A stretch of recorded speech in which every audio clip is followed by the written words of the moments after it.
The moment Stella Vaughn stepped off the stagecoach in Caldwell, Kansas, in the spring of 1878, she pressed her hand flat against her chest, as if to keep her heart from leaping straight out of her ribs, because the sky above the plains was a color she had never seen in any gallery in Philadelphia, and she knew with a certainty that settled deep in her bones that she had made the right decision in coming here.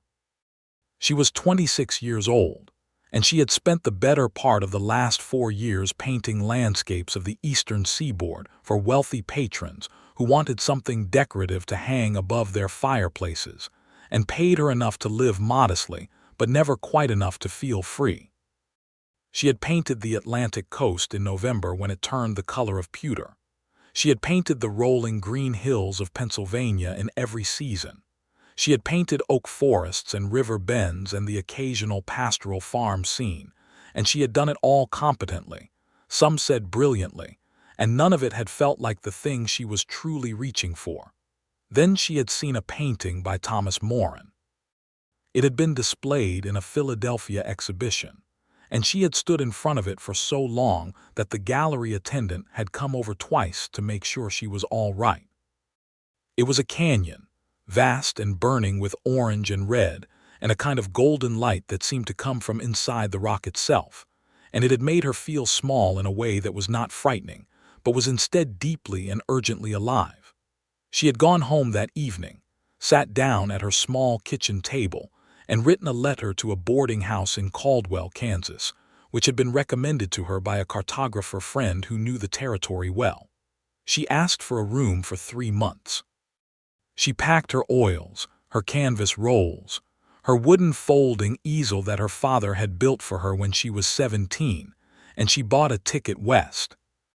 Caldwell in 1878 was what the newspapers called a cattle town, which was a polite way of saying it was a place where the Texas cattle drives ended, and the Kishom Trail deposited thousands of longhorns, and the cowboys who drove them into a community that was always somewhere between lively and lawless. The main street was wide enough to turn a wagon team around in, and it was unpaved and smelled richly of horses and dust and wood smoke from the cookhouses.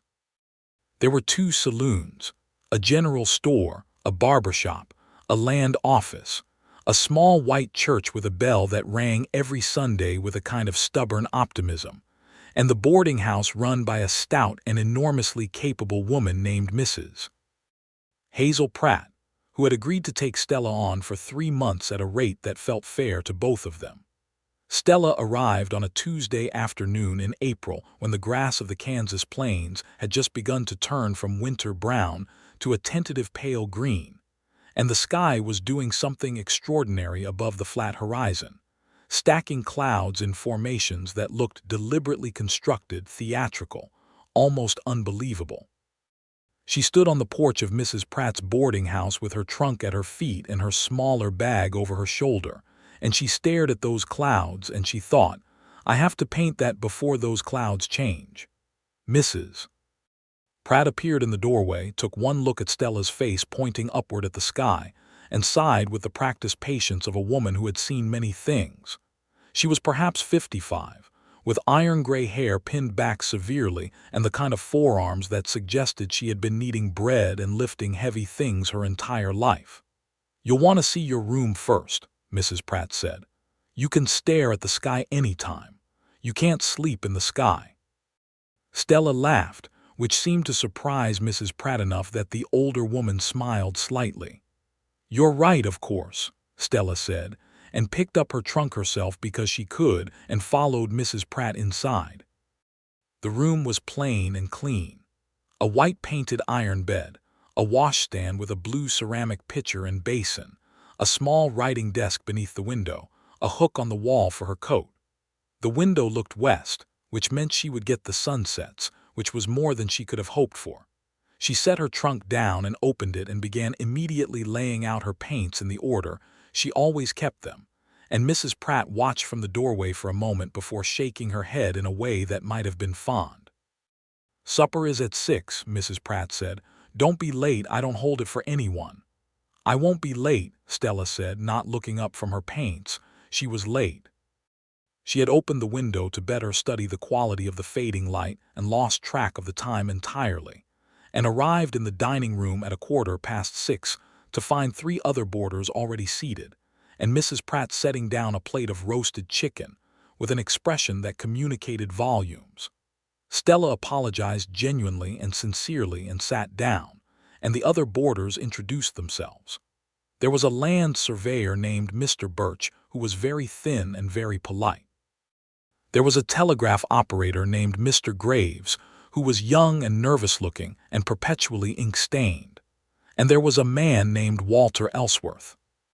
Stella noticed Walter the way you notice something that has been carefully placed in your field of vision. He was not immediately extraordinary to look at. He was, in fact, deeply ordinary in the way that men who have spent years outside become ordinary, which is to say weathered and settled and quiet in a manner that spoke of enormous competence. He was perhaps 31 or 32, she thought, with dark hair that needed cutting and eyes the color of creek water, which was to say a greenish-gray that shifted depending on the light. He was broad through the shoulders and wore a plain blue shirt and had calloused hands that he kept folded in his lap when he was not using them. He nodded at her when she sat down and said his name and did not elaborate. "Are you a cowboy?" she asked, because it seemed the most likely explanation for a man like him in a town like this. "I work the Hendricks Ranch," he said, which was as much a yes as any answer she could have received. "Just in town for a few days. Mrs. Pratt's the best cooking between here and Wichita." Mrs. Pratt accepted this with the composure of a woman who knew it was true. "I'm a painter," Stella said, more to the table generally than to Walter specifically, because she had learned that announcing this early saved a great deal of confusion. "Landscape paintings. I've come here to paint the plains." Mr.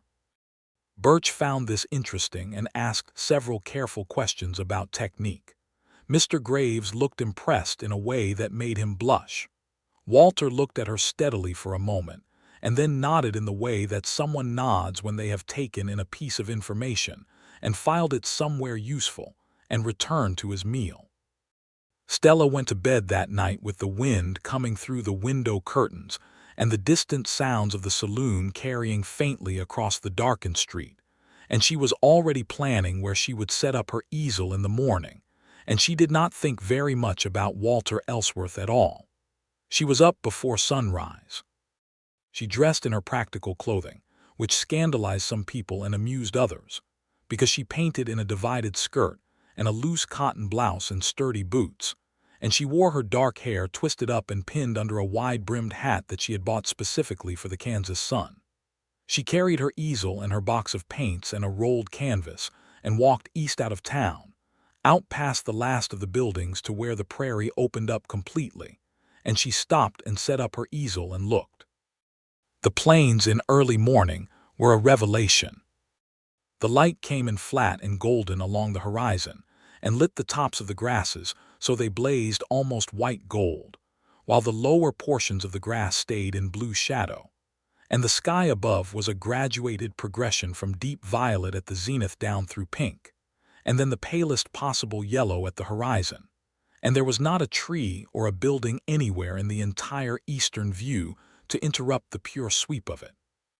Stella felt her breath leave her body in a long, slow exhalation, and then she picked up her brush. She worked for 3 hours without stopping, and when she finally put the brush down and stepped back to look at what she had, she felt the familiar mixture of satisfaction and inadequacy that good painting always produced. The canvas had something real in it. The light was approximately right, but the sheer scale of the thing, the way the sky seemed to lean down toward the grass with the weight of all that space, was still eluding her. "That's pretty good," said a voice behind her. She turned. Walter Ellsworth was standing perhaps 10 feet away with his horse, a sturdy gray mare, standing at his shoulder with its reins loose over his arm. He had clearly been watching for some time, which she might have found irritating except that his expression was not the appraising or skeptical look she sometimes received from men who watched her work. He was looking at the canvas with what appeared to be genuine interest, his head tilted slightly to one side, the way a person looks at something they are genuinely trying to understand. "Thank you," she said, somewhat warily.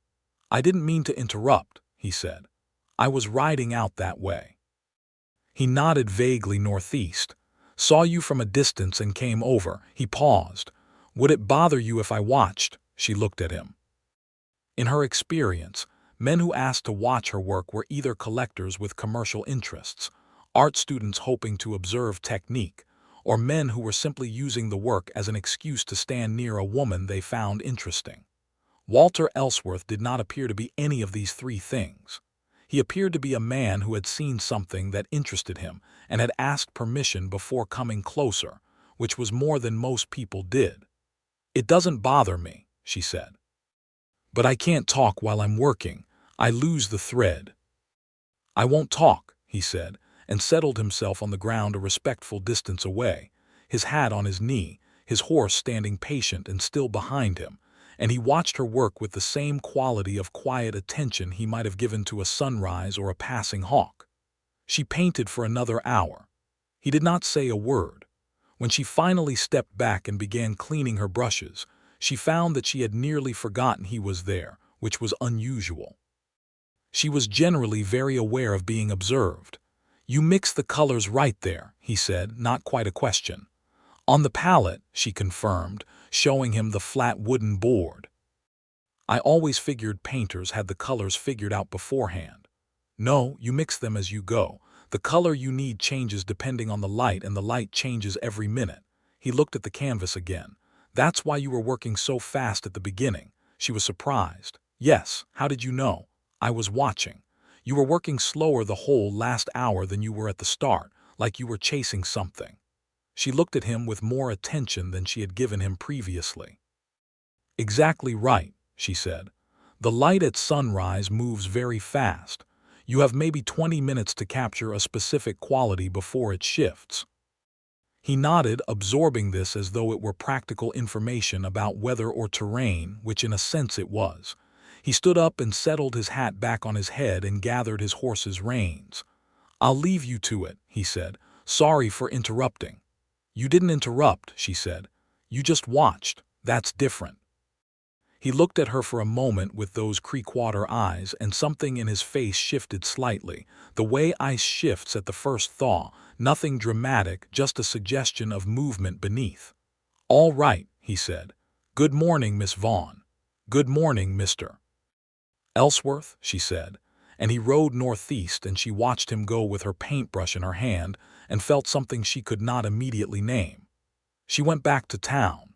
She ate breakfast in Mrs. Pratt's kitchen, standing up because she was too eager to sit, and then she went out again to a different location to study the quality of the midday light, which was entirely unlike the morning light and would require a different approach.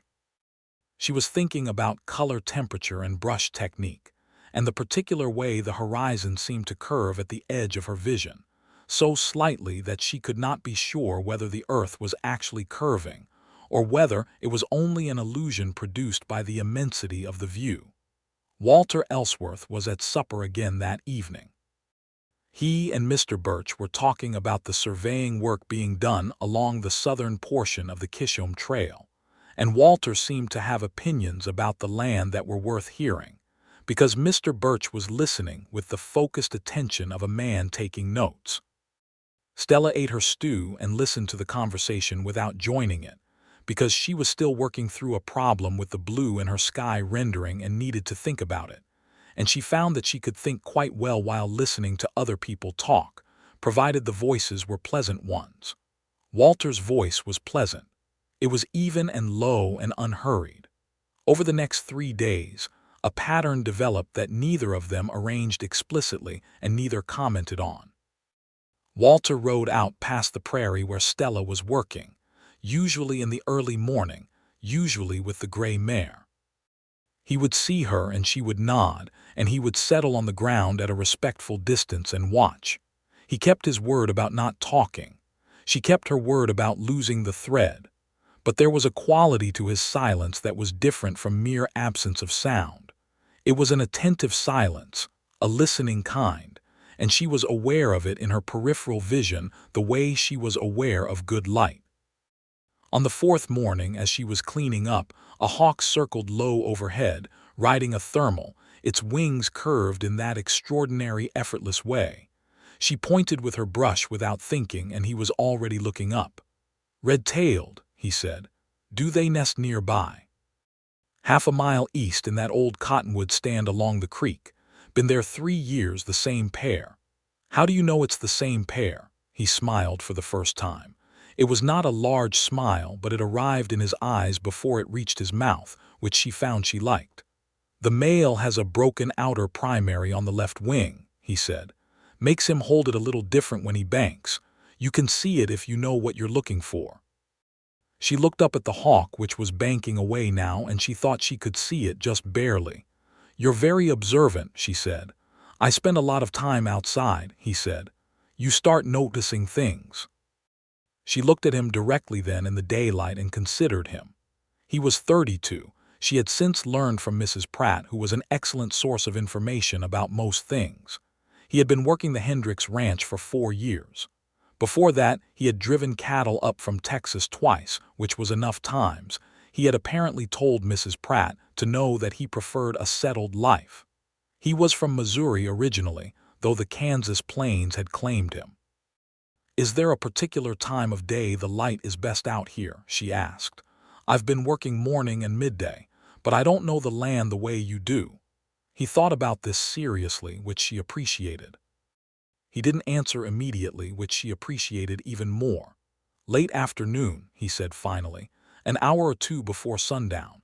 The grass turns gold and the sky goes a kind of blue that doesn't look like daytime anymore but isn't dark yet either, and the shadows get long and interesting." He paused. "I don't know how to describe it better than that. I'm not a painter." "That's actually an excellent description," she said. "Can you show me where to stand to see it best?" He looked somewhat startled, as though he had not expected to be asked. "I could," he said. "Then will you—" "Tomorrow," he said. "This afternoon I'm needed at the ranch." "Tomorrow then," she said. He rode out and she packed up her things, and she walked back to town feeling something that was dangerously close to anticipation. The next afternoon at 4 o'clock, Walter appeared on the main street of Caldwell on his gray mare, leading a second horse, a calm-looking brown mare, saddled and waiting. "Can you ride?" he asked as she came out of the boarding house with her art supplies. "Passably," she said. "I grew up in Philadelphia, not exactly cavalry country." "This is Bess," he said of the brown mare. "She's forgiving." Bess proved to be exactly as described. Stella packed her supplies into the saddlebags Walter had brought for that purpose, mounted without too much difficulty, and they rode south together out of town, the hooves of the horses raising small puffs of dust on the dry trail. It was warm but not brutal, and the wind that rolled across the plains was clean and smelled of grass and something faintly sweet she couldn't identify. "What is that smell?" she asked. "Wild plum," he said. "Blooming early this year. There's a thicket about a mile ahead."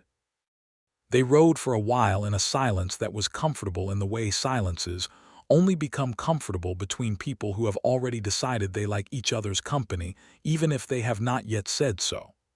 The plains stretched in every direction, rolling very gently, not flat as she had expected but subtly textured, like a table that has been lived on, marked and changed by decades of weather and use. He brought her to a rise, just enough elevation to open up the view in 3 directions, and the light was doing exactly what he had described. The grass had gone to gold, a deep warm gold that was almost amber, and the shadows of the sparse mesquite bushes stretched long and thin like pointing fingers across the ground, and the sky above had turned that particular blue he had tried to explain, a blue that had depth in it, that looked like distance itself made visible. She set up her easel in about 4 minutes flat, which was a speed she was proud of, and began to sketch the composition with charcoal before she put any paint down.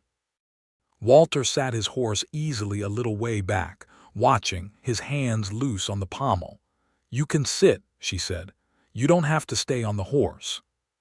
He dismounted and sat in the grass, and she worked, and the light moved the way light always does, slowly until you are not watching, and then suddenly it is gone. And she worked fast and sure, and the canvas that emerged had something in it she had been trying to find since she arrived, something about the relationship between the enormous sky and the relatively small world beneath it. The sense of being held between two vast things, earth and heaven, and being very small but not alone. She finished and stepped back, and the sun was sitting on the horizon, a flat red disk without drama but with enormous presence. She looked at the canvas, and then at the view, and then back at the canvas. "You got it," Walter said quietly from behind her. She turned. He had come closer while she was working, not intrusively, but close enough that he could see the canvas clearly, and he was looking at it with an expression that was open in a way his face was not usually open. Something genuinely moved in it. "I almost got it," she said. "The difference between what's on there and what's out there is about 5%, he said. "And I'm not sure the other 5% is something anyone can put on canvas. I think some things can only be seen." She looked at him. "That's a lovely thing to say." He seemed slightly embarrassed by this, the way people are when they have said something true without planning to. "I was just thinking out loud," he said. "Think out loud more often," she said, and turned back to her canvas to add a small adjustment in the foreground grass that she had been considering. They rode back as the first stars appeared, very bright in the darkening sky, and Walter named some of them when she asked. The practical stars, the ones cattlemen and trail drivers used for navigation. She listened and looked up and tried to memorize the configuration of the sky above the Kansas plains, thinking that she might want to paint a nocturne at some point, something she had not attempted before. At the boarding house door, he helped her carry her things inside because they were cumbersome, and when he handed her the last bag he held it a moment longer than was strictly necessary before letting go, and they both noticed this and neither remarked on it. "Thank you for showing me," she said. "Any time," he said, and the word had a weight to it that seemed to mean more than its casual surface. The days began to acquire a rhythm. In the morning she painted alone, the light too mobile and the work too fast for company, but she had come to understand that the solitary morning work was where she produced the most technically demanding canvases, and she was proud of what she was making. The compositions were growing bolder.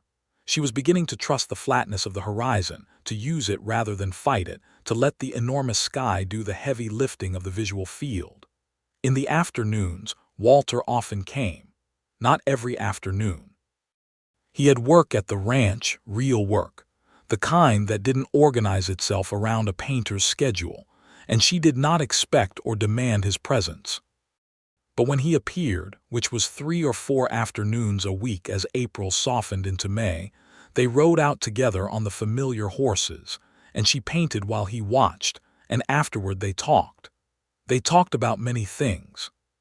She told him about Philadelphia, about the galleries and the art schools and the particular snobberies of the painting world, where women were tolerated as students but rarely fully accepted as peers, and where landscape painting of the wild territories was fashionable and profitable but not always respected, because the academics still believed history painting was the superior art. He listened with the focused attention she had already come to associate with him, asking questions that were simple on the surface but cut directly to the interesting part. He told her about the cattle drives, the 2 he had done from Texas before he decided that a settled life suited him better. He told her about the Hendricks Ranch and about old man Hendricks himself, who was 70 and still insisted on riding out with the hands every morning, and who had a memory for cattle that bordered on supernatural, knowing individually the behavior of each animal in his herd. He told her about the grass, the way the health of the grass was the whole story of the plains, the way a rancher read the grass the way she read light, looking for information that most people walked past without seeing. "You love this land," she said one afternoon, sitting on the hill where they had first watched the sunset together. She was not painting that afternoon, just sitting with a sketchbook, making studies of the grass textures that she wanted to use in future backgrounds. "I do," he said. He was lying on his back in the grass, looking at the sky, which was piled with cumulus clouds that kept changing shape. "I didn't expect to. Missouri is green and full of trees and the horizon is never very far away. When I came out here the first time I thought it was empty. Took me a long while to understand it's not empty, it's just quiet. That's exactly right, she said, and wrote it down in the margin of her sketchbook, which she sometimes did when someone said something she wanted to remember. He propped himself on one elbow and looked at her curiously. Do you write things down often? When they're worth keeping, she said. He smiled at that, the smile that still started in his eyes before it reached his mouth. What else is in there? He asked, nodding at the sketchbook. She hesitated, then handed it to him. He sat up and went through it carefully, the way he did everything, with full attention and no hurry. It was full of studies and composition sketches and written notes about light quality and color temperature, and occasional margin notes of phrases or observations that she had found worth preserving. He read these last with particular care. The way a hawk rides a thermal looks like trust, he read aloud. I wrote that on your first morning watching me, she said. He looked up from the sketchbook. That was the morning with the red tail. Yes. He held the sketchbook a moment longer and then returned it carefully. You see things differently than most people, he said. That a compliment? It's a fact, he said. The compliment is that the different way you see things is worth seeing. The warmth that spread through her at this was not entirely what she would have expected from a statement phrased so plainly. She looked out at the horizon to compose herself. Walter, she said, and this was perhaps the second or third time she had used his given name. How long have you been in Caldwell? 4 years in October, he said. And in that time did you ever think you might leave? Go somewhere else? He was quiet for a moment. There were times I thought about going back to Missouri, especially the first winter. Kansas winters on the open plain are serious business, but by spring I'd changed my mind. The spring changes your mind. Every time, he said. She looked at him then, and he was looking at her, and the air between them had the quality of a held breath, everything still, everything waiting. She was the one who looked away first. They rode home in the soft end of the afternoon, and she felt the shape of something large and significant forming in the air between them. The way storm clouds form, first as nothing and then as something, and then as something undeniable. She had been in Caldwell for 3 weeks when the incident with the Danvers brothers occurred, which she later thought of as the event that clarified several things she had not been ready to name directly. The Danvers brothers were 2 men who frequented the saloon on the east side of Main Street, and who had, Mrs. Pratt informed her over breakfast one morning with the brisk certainty of a woman who kept track of such things, a history of making themselves unpleasant in various ways. On a Wednesday afternoon, Stella was on the main street of Caldwell loading paint supplies she had ordered from the general store into the bags she used when riding out, and the elder of the Danvers brothers, a broad man with a red beard named Cole, decided to have a long and unwelcome commentary on what a woman from Philadelphia was doing in a town like Caldwell, and what she must really be looking for. Stella had dealt with men like Cole Danvers before. Philadelphia had them too, they just wore different clothes. She kept her expression neutral, and her movements deliberate, and continued loading her bags, and did not engage, which was the correct approach, but which she knew could escalate when a man of that type felt himself being ignored.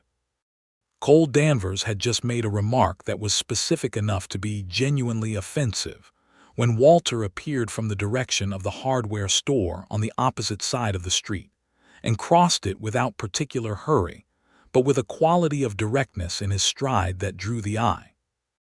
I'd recommend against finishing that thought, he said to Cole Danvers, coming to a stop between the man and Stella with an ease that suggested he had taken this position deliberately and without particular drama. Cole Danvers looked at him the way men of his type look at any obstacle, with a quick calculation of size and will. Walter was not a small man, but he was not especially large either. What he was absolutely still in the way of a person who has already decided what they are going to do and is simply waiting for the other party to catch up. This don't concern you, Ellsworth, Cole Danvers said. Miss Vaughn is a guest in this town, Walter said. That makes it everybody's concern. There was a long moment. The younger Danvers brother, who was leaning on the post of the saloon porch, had the good sense to look uncomfortable. Cole Danvers muttered something under his breath and turned away, pulling his brother by the arm, and they went back inside the saloon, the doors swinging behind them. Walter turned to Stella. "Are you all right?" "Yes," she said. "Thank you, though I was managing." "I know you were," he said. "I wasn't suggesting otherwise." She looked at him. There was nothing proprietary or patronizing in his expression. He looked merely like a man who had intervened in something that was going wrong and was now checking that it had gone right, the same way you might check a fence post that had been knocked loose. "You know," she said, "I do appreciate it, even though I don't like needing it." "Nobody should need it," he said. "He's an unpleasant person. It's nothing to do with you." She nodded and picked up the loaded bags, and he took the heavier one without asking and carried it to where Bess was hitched, and she did not argue with this either. They rode out together that afternoon, and neither mentioned the Danvers brothers again, but something had shifted between them in a way that was difficult to articulate precisely. She was aware of him differently. She had been aware of him before as someone intelligent and interesting and quietly compelling, but now she was aware of him as someone she actively trusted, which was different and more significant. She painted an evening sky that afternoon with colors that were rawer and more emotional than her usual careful approach, great slabs of orange and deep purple, and a horizon line that vibrated between the two, and Walter sat in the grass and watched the whole thing without speaking, and when she was done he stood up and looked at the canvas for a long time. "This one is different," he said. "Yes," she agreed, looking at it herself. "I like it better than the others," he said. "There's something in it that isn't careful." She looked at him with a sharpness that must have shown in her face, because he raised one hand slightly as if in apology. "I don't mean the others aren't good," he said. "I mean this one has something the others don't, like you weren't thinking about whether it was right." "I wasn't," she said. "I was just feeling it." He nodded. "I can see that," he said. "It shows." They rode home in the dusk, and the stars were thick above them, and she thought very clearly, with a clarity that startled her, that she was in danger of losing her heart to this man. She acknowledged this thought, examined it, and decided not to resist it. May arrived and brought hotter days and spectacular thunderstorm afternoons that rolled in from the southwest, with extraordinary velocity and force. The first time Stella was caught out on the plains by one of these storms, she made the mistake of thinking she could pack up her things in time to ride back to town before it hit. This was incorrect. She was still breaking down her easel when the sky turned the particular yellow-green that preceded a serious Kansas storm, and the wind began moving her canvas before she had it properly secured, and she was struggling with the whole apparatus when Walter appeared on the gray mare at a near gallop, his hat down in the wind. He helped her pack the equipment with a speed and efficiency that came from understanding both the urgency and the value of the materials, and they rode back toward town at a pace that was faster than comfortable, the rain beginning as huge, isolated drops, and then becoming serious all at once in the way Kansas rain does. And by the time they reached the livery stable they were both drenched. They stood in the livery with the horses, breathing hard and dripping, and then they looked at each other and both started laughing at the same time. She was not sure what initiated it, possibly his expression or possibly her own bedraggled state, but once she started she could not stop, and he leaned against the stable wall and laughed properly, a real laugh, open and unguarded, and she saw in that moment exactly who he was beneath the careful quietness, someone warm and capable of great joy, and the last of her careful distance dissolved entirely.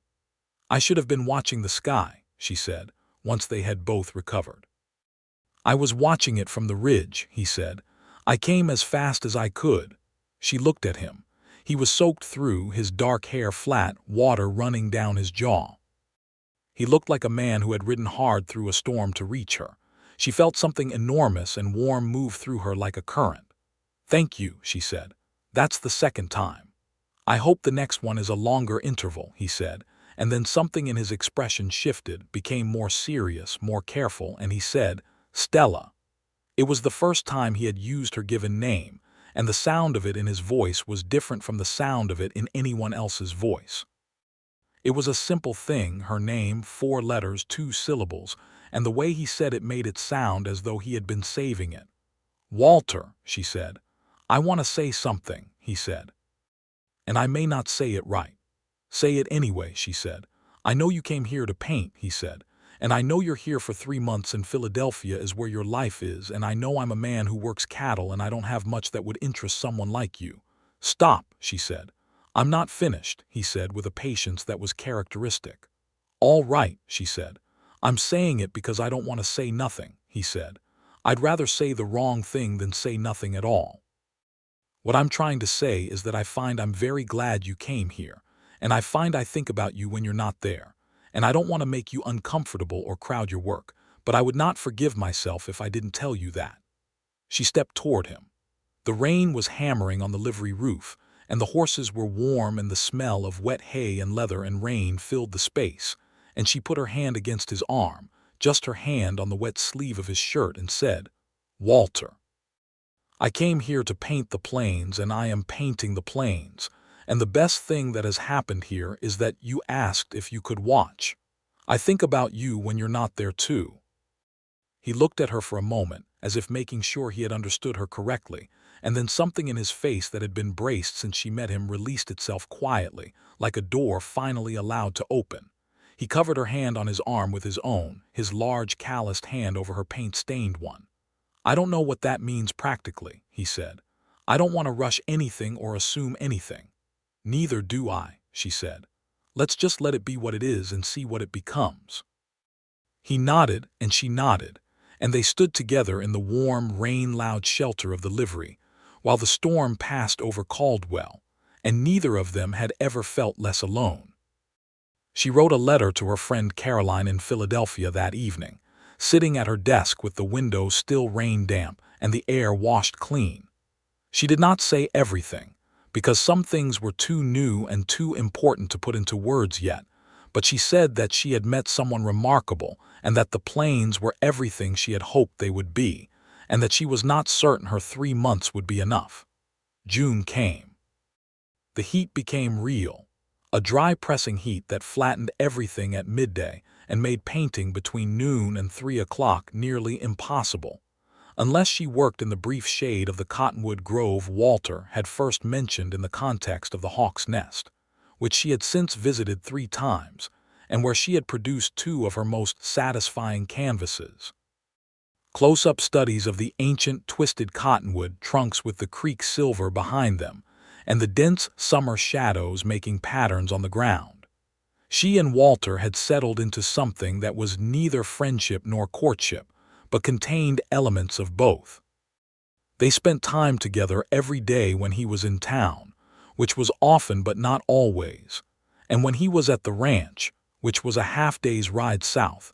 She missed his presence in a way she had not expected to experience and found slightly alarming in its intensity. One evening when the heat had finally relented, and the air smelled of the wild plum and the coming dark, they sat on the step of the boarding-house porch together, and she showed him a stack of canvases she was considering sending to a gallery in Kansas City. The canvases were leaned against the railing and the evening light caught them, and she watched his face as he went through them one by one with the careful attention that she had come to understand was simply who he was. He stopped at the 5th canvas. It was the stormy sky painting from the afternoon after the Danvers incident, the one with the raw orange and purple. "This one," he said. "This one what?" "This one is the one," he said. "If you're sending something to a gallery, this one is the painting they'll remember. The others are better technically, but this one has a feeling that comes through the paint itself. Does that make any sense at all?" "Perfect sense," she said. "What were you feeling when you painted it?" She considered whether to answer honestly and decided that she owed him that much.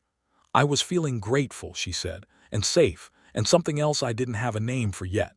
He turned from the canvas and looked at her, and the evening light was warm on his face and in his eyes. "Do you have a name for it now?" he asked. "I think I might," she said. The silence that followed was not an absence. It was full. He leaned toward her slowly, giving her every opportunity in the world to lean away, and she did not lean away. She leaned toward him instead, and when he kissed her, it was exactly as she had imagined it and also entirely different, because the reality of it was warmer and more real than imagination ever manages, and she felt it in her hands and her feet and in the center of her chest. And when they separated, he put his forehead against hers briefly, and they sat there with their eyes closed and the Kansas summer night coming on around them. "Stella," he said. "I know," she said. "I don't know what to do about this," he said. "Neither do I," she said, "but I'm not sorry about it." "No," he agreed. "Neither am I." They sat on the boarding house step until Mrs. Pratt appeared in the doorway and told them both that it was getting late, and that appearances in a town this size mattered even if they oughtn't. And they both stood up with the kind of respect for Mrs. Pratt that her particular brand of authority commanded. And Walter said good night and walked back toward the livery where he kept his horse when he stayed in town, and Stella went inside with her face warm. Mrs. Pratt was at the foot of the stairs. "That's a good man," she said, without preamble. "I know," Stella said. "He's been here 4 years and I've seen a good deal of him," Mrs. Pratt said. "He's honest and steady and kind, and those are not as common as they should be." "I know," Stella said again. Mrs. Pratt looked at her for a moment. "And you're a sensible woman with a good head and a talent that isn't ordinary," she said. "I just wanted to say it." Stella looked at her with warm gratitude. "Thank you, Mrs. Pratt." "Don't thank me. Go to bed. You'll be up before sunrise wanting to paint something," Mrs. Pratt said, and turned toward the kitchen. Stella went upstairs and lay on her iron bed in the June heat, and stared at the ceiling and thought about the fact that she had come to Kansas to paint landscapes and had somehow, in the specific way of life that ignores your plans entirely, arrived at something much larger. Walter rode to Wichita in the middle of June for 2 weeks to deliver a herd for Old Man Hendricks, which was a full-time job requiring his complete attention and his absence from Caldwell. Stella knew this was coming because he had told her a week beforehand, and she knew it made perfect sense because it was his work and his livelihood and had nothing to do with her. She also found, somewhat to her own wry amusement, that 2 weeks without him was a different kind of experience than 2 weeks had ever been before. She painted with extraordinary productivity during those 2 weeks. She produced 6 finished canvases and numerous studies, and she worked with an urgency that she recognized as grief's first cousin, the need to make something real when the world has removed someone from the immediate vicinity. She painted the plains at every hour of the day. She painted a cattle herd she saw moving in the distance, the dust they raised turning golden in the afternoon light, the cowboys small and purposeful at the edges of the slow brown river of animals. She painted the church with its stubborn bell tower against a dramatic sky. She painted the wild plum thicket in its summer fullness, white flowers going to rust at the edges. She also paid more attention, in Walter's absence, to the other people and textures of Caldwell, because she had been, she admitted to herself, somewhat selectively focused. There were things about the town that she had been noting from the corner of her attention but not fully engaging with, including the fact that the prosperity of the cattle trade had not distributed itself equally, and that the men who came up from Texas driving the cattle, many of whom were black cowboys who had been doing the work since just after the war, were paid the same as other hands when they were paid at all, but were not always welcome in the same establishments when the work was done. And that the Comanche and Kiowa who had once ranged these very plains freely were now confined to reservations to the south, and that the land she was painting as wilderness was in fact the most recent scene in a long history of displacement and conflict that the beautiful light did not illuminate and did not erase. She thought about this as she painted and felt it as a weight that did not make the beauty less but made it more complicated, which was more honest. She wrote these thoughts to Caroline in Philadelphia, and she sketched several faces of the men she saw. A black cowboy named James who watered his horse at the town trough with the same easy manner as anyone and who, when she asked if she could sketch him, said yes with a wariness that told her he was not sure what she intended to do with it. She showed him the sketch when it was done, and he looked at it for a long time and said it looked like him, and she gave it to him, and he folded it carefully and put it in his shirt pocket. She thought about Walter. She thought about him constantly, and with a specificity that she found both ridiculous and deeply clarifying. She thought about the way he moved, unhurried but never slow. She thought about the way he talked about the land, with the reverence most people reserve for things they love. She thought about the sound of his voice saying her name the first time. He came back on a Tuesday, as he had predicted. She was out on the plains east of town when she heard hoofbeats and looked up, and there he was on the gray mare, looking travel-worn and tired and relieved to see her in a way that he did not bother to conceal. "You're back," she said. "I said I would be Tuesday," he said. "You did," she agreed. She put down her brush. She had been painting, but the painting could wait. She walked toward him, and he swung down from the mare, and they met in the middle of the open grass, and he held her hands in both of his, which were warm from the ride, and looked at her the way she imagined she had been looking at him in her mind for 2 weeks. "I thought about you every day," he said. "I painted 6 canvases," she said. "I know what that means," he said, and he was smiling. "I'm very glad you're back," she said. He raised her hands briefly and then released them and stepped back into a proper distance because they were in the open and he was that kind of man, but his eyes stayed on her. "Come tell me about the 6 canvases," he said. "I want to see them."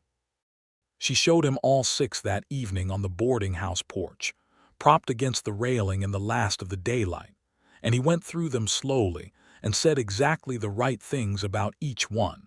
Not flattering things necessarily, but honest things, the things you only say if you are truly looking. He liked the cattle drive canvas best, the one with the dust and the distance, and he told her why in terms that showed he understood what she had been doing with the composition, and she felt the specific pleasure of being seen by someone who is paying genuine attention. She had been in Caldwell for 10 weeks. She had 1 month remaining on her agreement with Mrs. Pratt. One morning in mid-July, Walter arrived at the boarding house before breakfast, which he had never done before, and knocked on the door and waited for Mrs. Pratt to open it, and asked if he could speak with Stella. Mrs. Pratt fetched her with the expression of a woman who had known this was coming. Stella came to the porch door in her painting clothes, her hair not yet up, and found Walter standing with his hat in his hands, which was unusual because he wore his hat essentially all the time outdoors. "Come sit," she said, and they sat on the porch steps in the early morning cool, and she waited. "I want to say something," he said. "Again." "All right," she said, "again." "You have a month left," he said, "and I've been thinking about what that means."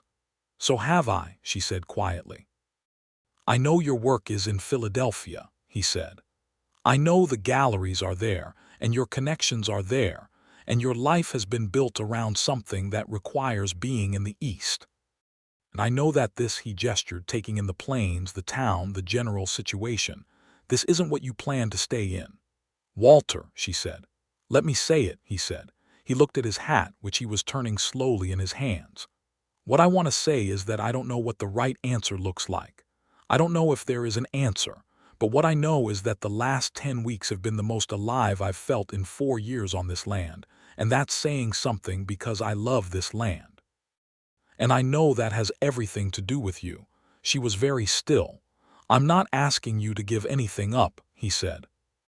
"I'm not asking you to stay if staying means losing the thing you came here to do, because the thing you do is real and it matters and you're extraordinary at it. But I am asking you to tell me if there's any version of this where," he stopped. "Where?" she said. He looked up at her. "Where you stay," he said, "or come back, or where we figure something out that doesn't end with you on a stagecoach going east and me standing here watching it go." The morning light was coming in over the rooftops of Caldwell, golden and clean, and she thought about Philadelphia, about the gray winter light on the Delaware River and the gallery doors and the careful small life she had been living there. And she thought about what she had painted here in Kansas in 10 weeks, and she knew that the work she had done here was the best work she had ever made. She also thought about the fact that these two things were not separate from each other. The land had unlocked something in her. He had unlocked something in her. And the man sitting next to her on these steps was not a reason to stay that competed with her work. He was part of the same reason. "I have been thinking about it," she said carefully. "And I think the honest answer is that I don't know exactly what it looks like either, but I know that I am not willing to let this end with a stagecoach either." He looked at her. "What would you need," he said, "to stay?" "I would need to be able to keep painting," she said, "seriously, not as a hobby, as my work." "That was never in question," he said immediately.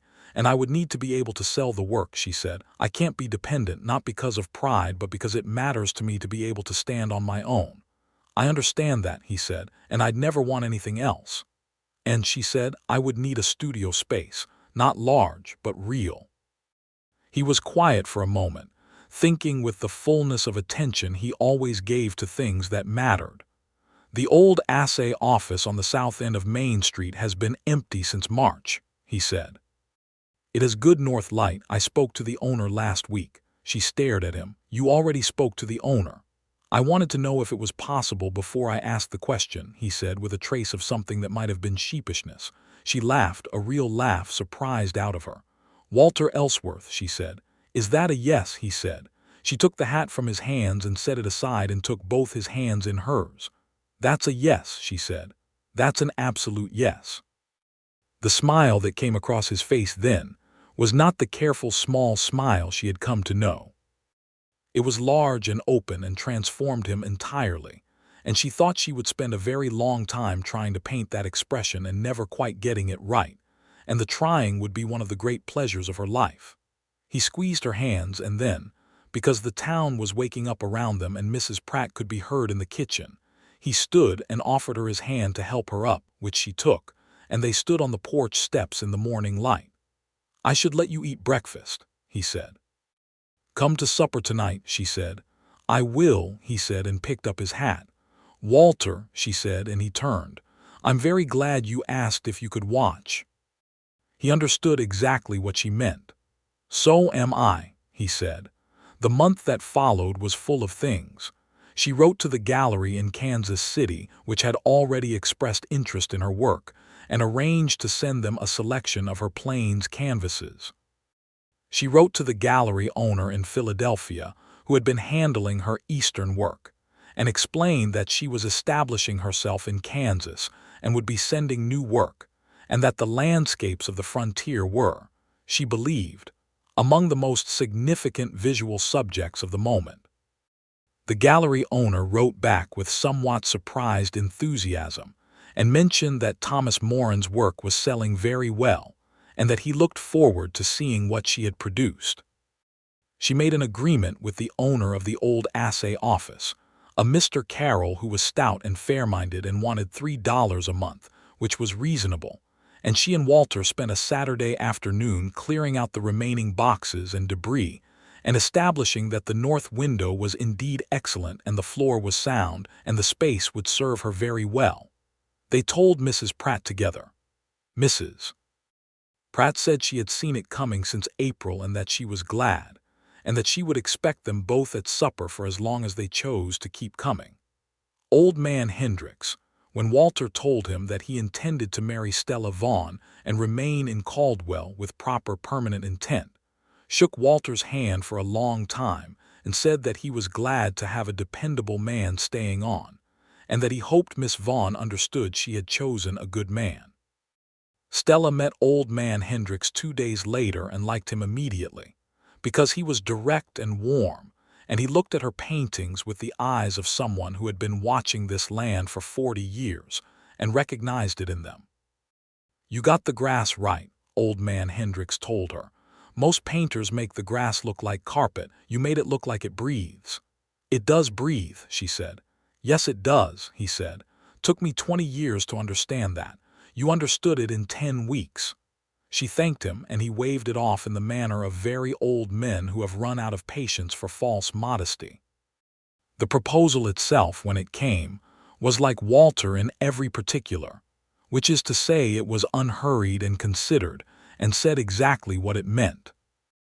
They were out on the rise where she had first painted the afternoon light, the place that had become theirs by use and association and meaning, and the sky was doing something extraordinary, as it so often did over the Kansas plains, building towers of cloud in the late afternoon gold. She was sketching, not painting, just making notes in charcoal about a composition she was planning, and he was sitting beside her in the grass. She had grown so accustomed to his presence that she barely registered it consciously anymore, the way you stop hearing a sound that has become part of your life. And then he said her name. Stella. She looked up. He had something in his hand. It was a ring, small and plain, a gold band with a small pearl set in it, and it was not elaborate and it was not expensive, but it was clearly chosen with care, and it caught the afternoon light and held it. "I know I already asked the important question and you already said yes," he said, "but I thought this deserved its own moment." She set down her charcoal. She looked at him holding the ring in the warm afternoon, the grass gold around them, the sky enormous above them, the landscape she had come here to paint spread out in every direction. The land she had already understood was hers now in the way that places claim you when you have looked at them long enough and deeply enough. "Walter Ellsworth," she said. "Yes, of course, yes." He took her left hand and slid the ring onto her finger, and it fit, which seemed to her a very good sign, and she looked at it on her hand, and then she looked at him, and he was looking at her with everything visible in his face, everything he was, and she leaned forward and kissed him there on the hill with the sky and the grass and the last of the summer afternoon all around them. They were married in October, at the little white church with the stubborn bell. The minister was a red-faced, warm-hearted man named Reverend Cole, no relation to Cole Danvers, who conducted the service with sincere feeling and the practical briskness of a man who has married a good number of people on the frontier, and has learned that the important things should be said clearly, and the rest should be brief. Mrs. Pratt attended and sat in the front pew and wore her good dress and did not cry, but she came very close. Mr. Birch the surveyor attended. Mr. Graves the telegraph operator attended and did cry, briefly, and was embarrassed. Old man Hendricks attended in a good wool coat and looked pleased in the way of elderly men when something right has happened. James, the black cowboy she had sketched, attended because she had invited him herself, which had surprised him enough that he had looked at her for a moment to make sure she meant it, and then had nodded and said he would be there and was. Stella wore a dress she had ordered from a dressmaker in Wichita, a good dress, not a fashion plate but something made of fine wool in a color between blue and green, the color of creek water in the morning, which she had chosen deliberately, and which Walter noticed the moment he saw her. He had worn his good suit, which Mrs. Pratt had arranged to be pressed, and he looked exactly like himself but formal, which was all she had wanted. When the Reverend asked if she took this man, she said yes with a steadiness and a joy that she felt vibrating through her whole body. When Walter said his vows, he looked at her the entire time, without looking down at his hands or at the Reverend or anywhere else, and his voice was even and certain, and she felt each word land. The reception was at the boarding house, Mrs. Pratt having prepared an enormous quantity of food with the assistance of 2 women from the church. And there was music from a fiddle player named Pete, who was missing 2 fingers from his right hand, and played anyway with a quality of determined exuberance that served the occasion well. People danced on the cleared floor of the dining room and spilled out onto the porch and into the street, and the October evening was cool and clear, and the stars above Caldwell were magnificent.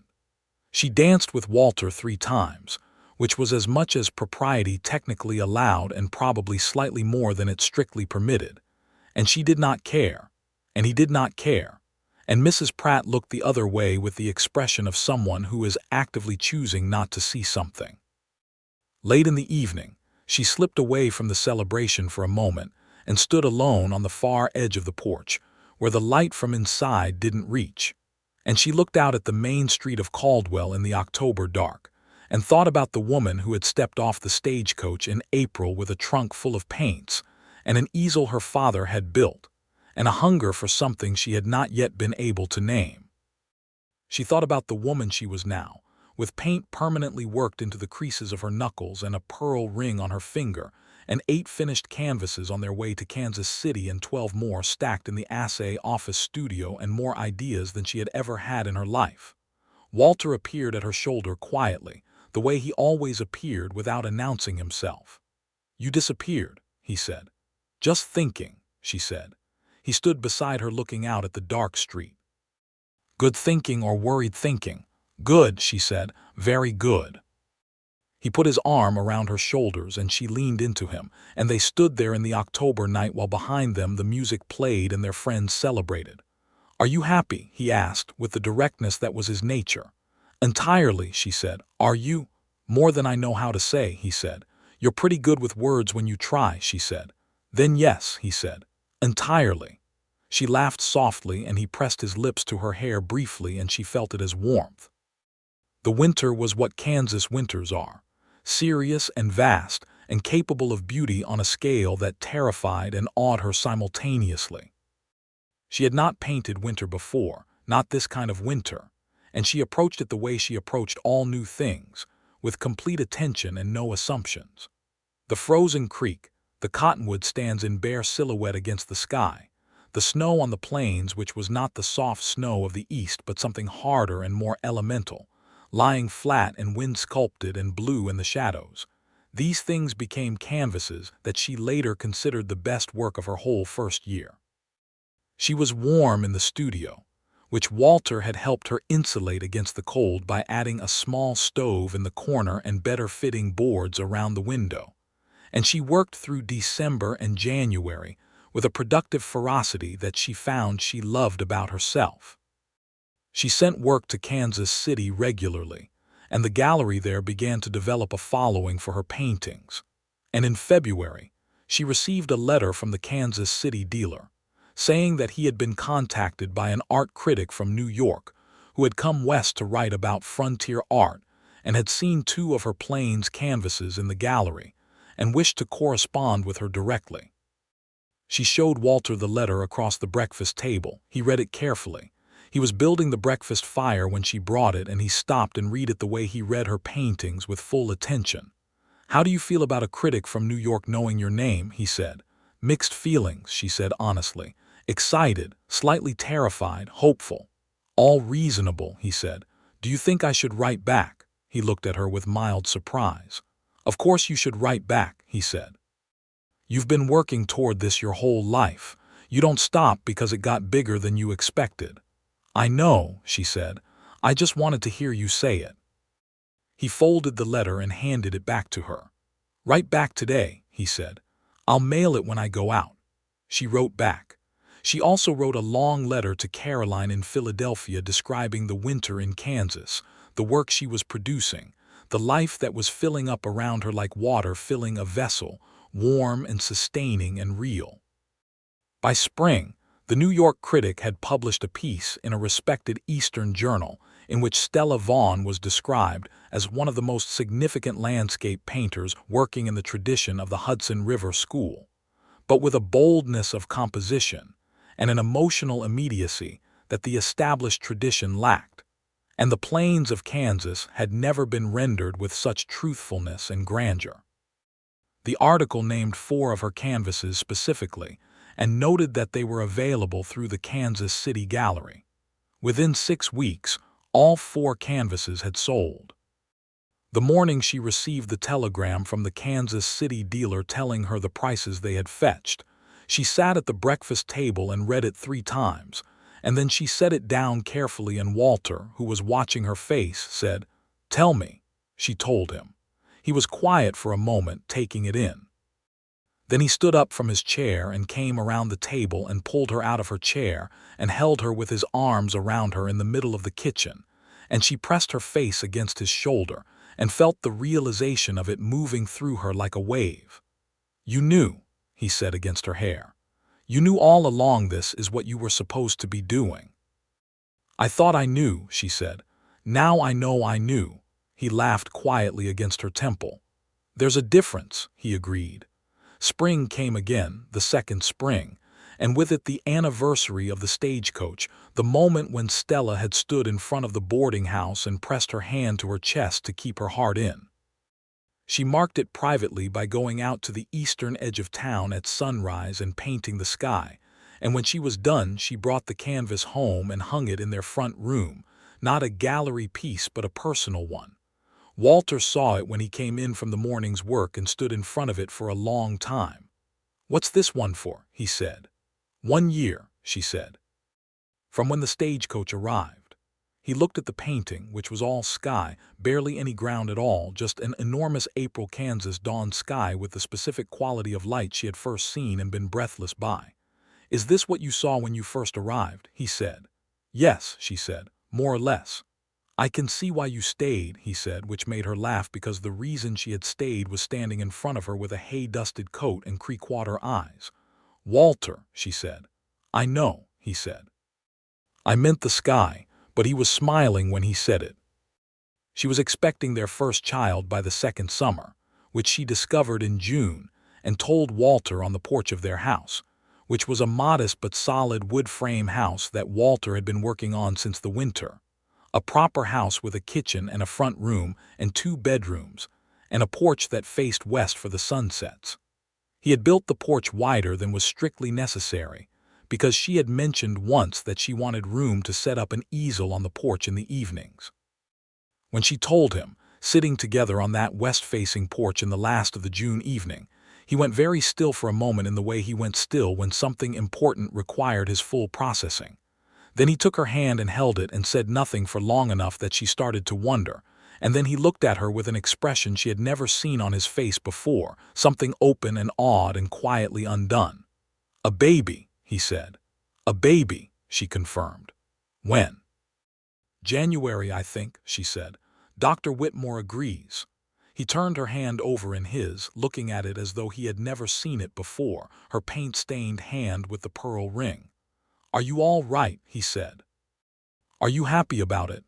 "I'm terrified," she said, "and very happy." "That seems right," he said. He brought her hand up and pressed it briefly to his cheek, the most tender gesture he had ever made, and she felt it move through her like the first morning light over the plains. She kept painting through the summer and into the fall, because there was no good reason to stop and many good reasons to continue, and because she found that the pregnancy did not diminish her capacity for the work but seemed, oddly, to intensify it. She produced landscapes in the fall of the second year that were among her most ambitious, wide horizontal canvases that used the full depth of the prairie horizon, that positioned the viewer at ground level in the grass and looked outward toward an immensity that was both humbling and welcoming. Walter rode out with her when she went to paint, not to watch her now, or not only to watch, but simply to be there, and she had long since stopped thinking of his presence as a witness's presence. He was simply part of the world she was painting, the way the grass was part of it and the sky was part of it, something so essential that its absence would have changed everything. On a January morning in 1880, in the bedroom of the house with the west-facing porch, with Dr. Whitmore and Mrs. Pratt both in attendance, Stella gave birth to a boy. He was born at dawn, which seemed appropriate and was certainly not planned, and the light coming through the bedroom window was that exact quality she had always loved, the first pale gold of morning, and she looked at her son in that light, small and red-faced and vehemently present, and Walter's hand on her hair, and she thought that she had painted a great many things, but she would never in her life paint anything as extraordinary as this. They named the boy William James Ellsworth, the William for Walter's father, the James because she had not forgotten the cowboy who had let her sketch his face and had folded the portrait carefully and put it in his shirt pocket. It was a small naming, a quiet acknowledgement, and she was glad of it. Walter held William with the same unhurried competence he brought to everything, and the baby settled against him with a confidence that she found both amusing and moving. William had Walter's coloring, the dark hair and the eyes that would probably turn that creek-water gray in time, and he had Stella's hands, which she discovered within the first week by the way he curled his fingers. Mrs. Pratt came every day for the first 2 weeks and was invaluable. And old man Hendricks sent a basket of goods from the ranch and a note that said simply, "Congratulations. There are not enough good men in the world, and I hope you have added one to the count." She kept the note and put it in the box where she kept important things. The gallery in Kansas City held an exhibition in the spring of 1880 titled "The Plains in All Seasons." New works by Stella Vaughn, which sold completely and received a notice in 3 Eastern newspapers. A collector from Chicago came specifically to Caldwell to see where she worked and to commission a large canvas, and he sat in her studio in the old assay office and looked at the work she had in progress and said that he had heard she was remarkable but had not been prepared for quite the scale of what remarkable meant in her case, which she accepted with the composure she had developed over time for such moments. William grew with the speed that babies grow, which is to say overnight and constantly, and by his first birthday he had Walter's serious way of looking at the world and Stella's curiosity about it, a combination that produced a child who was quiet and observant and then suddenly full of questions, which delighted them both.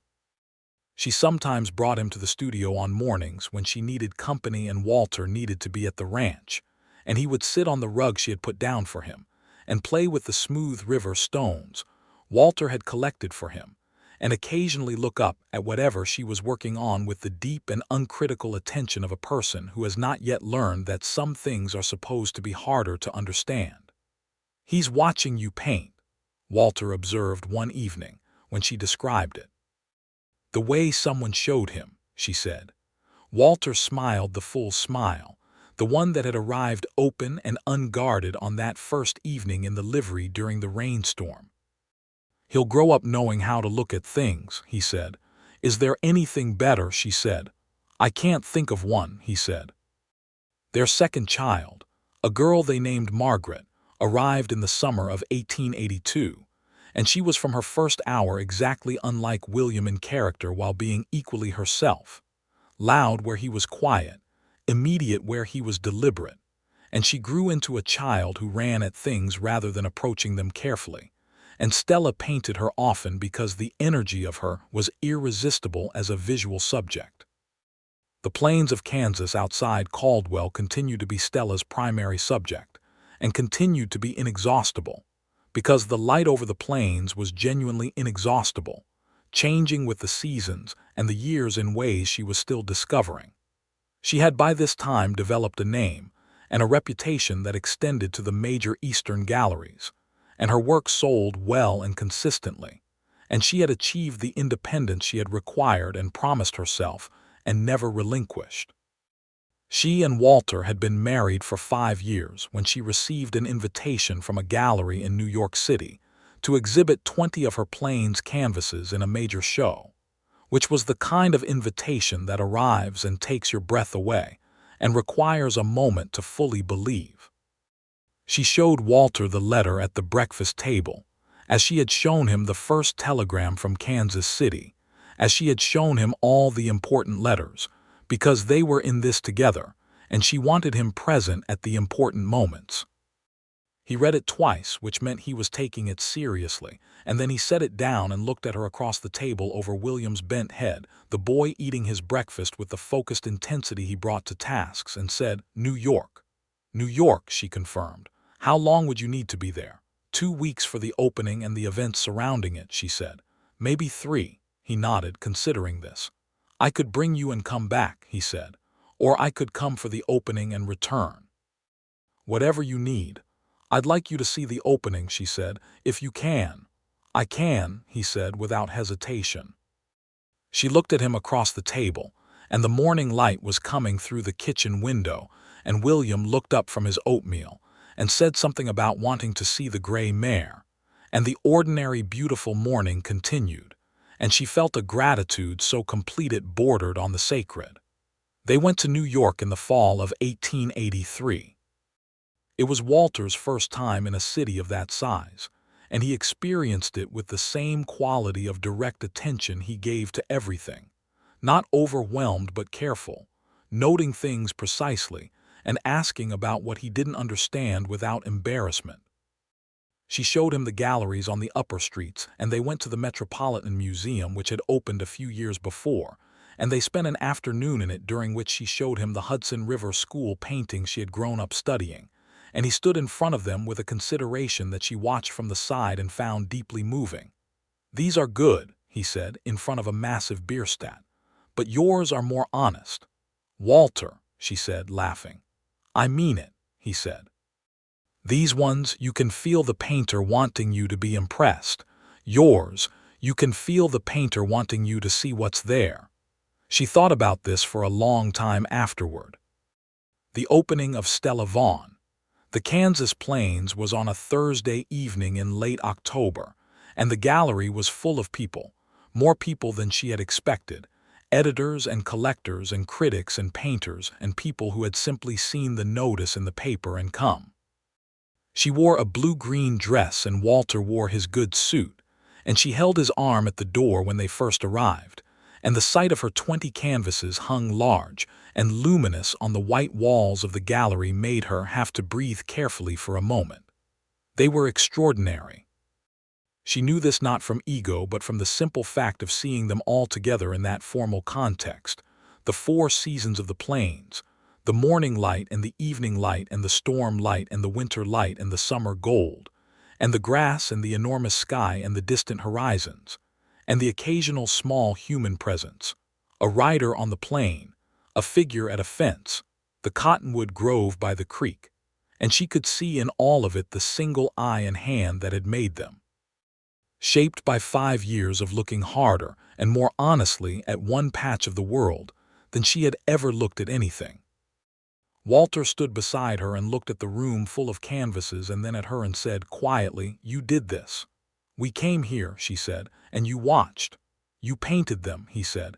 "You showed me where the light was best," she said. He shook his head slightly, but he was smiling. "Take the credit, Stella." "I'm taking it together with you," she said. "That's how I want it." He looked at her for a moment with everything in his face, with the warmth and the steadiness and the creekwater eyes and the smile that started there before it reached his mouth, and he said, "All right, together." The evening went well.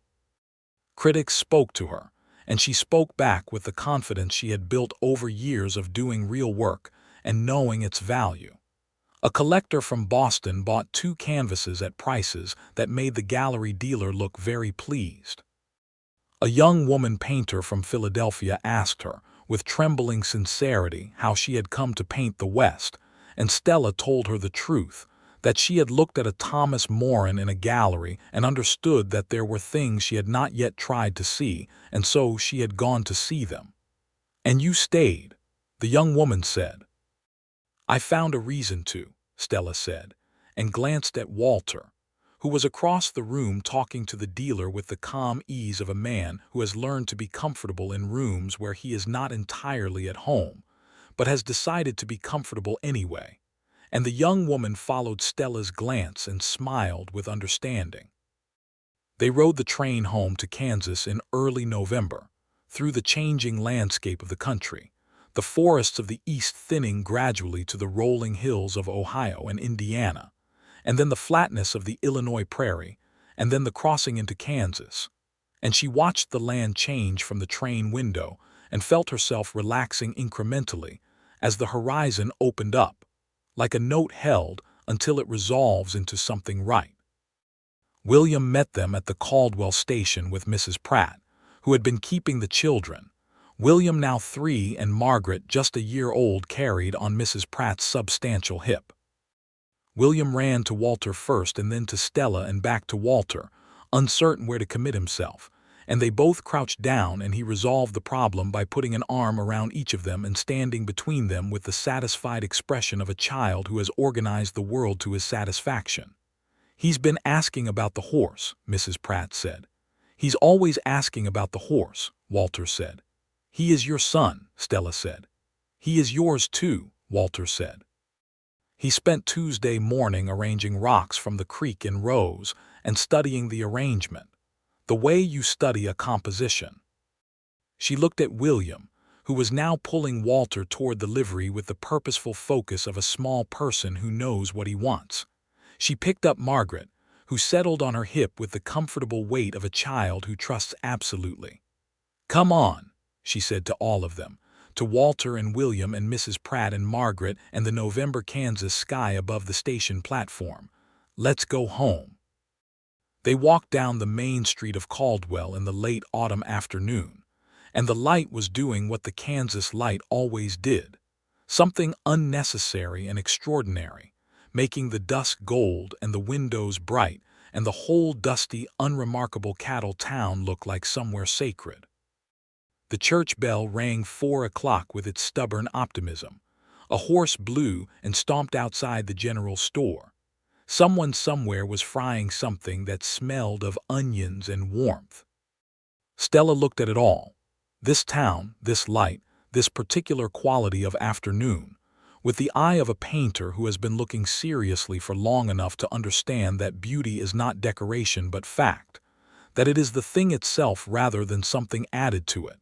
And she felt the full truth of where she was and what she had, and it was more than she had planned for and exactly what she had needed.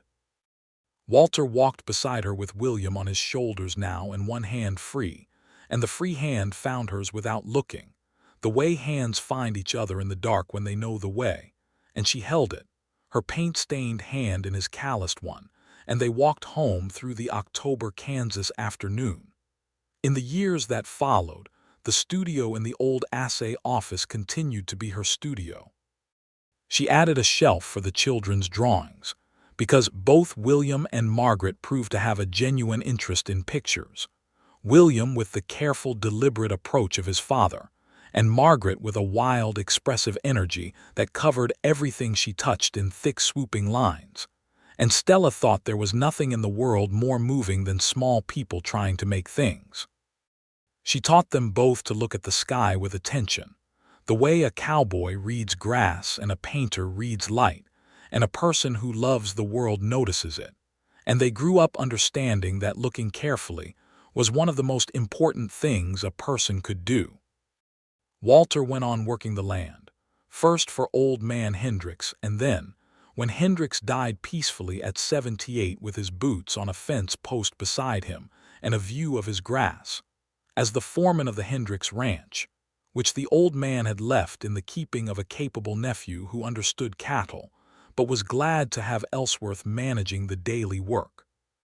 Walter was good at it and knew it and was satisfied with it, and came home in the evening smelling of horses and sky, and was exactly himself in the house the way he was exactly himself on the plains, no performance and no pretense. They celebrated their 10th anniversary on the west-facing porch with the children asleep inside and a bottle of wine that had been sent by the New York gallery dealer as a gift, and that had been waiting in the cabinet for an occasion worthy of it. The October sky was doing its October thing, all amber and deep blue and one enormous star already visible in the east. 10 years, she said. Doesn't feel like 10 years, he said. What does it feel like? He considered. It feels like the right amount of time, he said. Like we've had exactly as much time as we needed to become what we are now. She looked at him in the amber light, this man she had met over a boarding house supper when she had just stepped off a stagecoach with a wooden easel and a hunger she couldn't name. This man who had asked if he could watch. This man who had sat in the grass at a respectful distance and paid attention. This man who had known the red-tailed hawk by the broken feather in his wing and had known the best light on the plains and had known when to speak and when to be quiet and had loved her from an early and certain place and had never once required her to be smaller than she was. "Walter," she said. "Stella," he said. "I love you," she said, "completely, in case you needed to hear it." "I always like to hear it," he said, "and I love you, completely." The star in the east had been joined by 2 more, and the amber was deepening toward dark, and the west-facing porch of their house held them easily in the cooling autumn night, and the Kansas plains breathed around them in the gathering dark, and everything that mattered was here and was whole and was real. She had come to the frontier to paint landscapes. She had found everything else she ever needed. and the sky above the plains remained, as it had always been, impossible and inexhaustible in hers.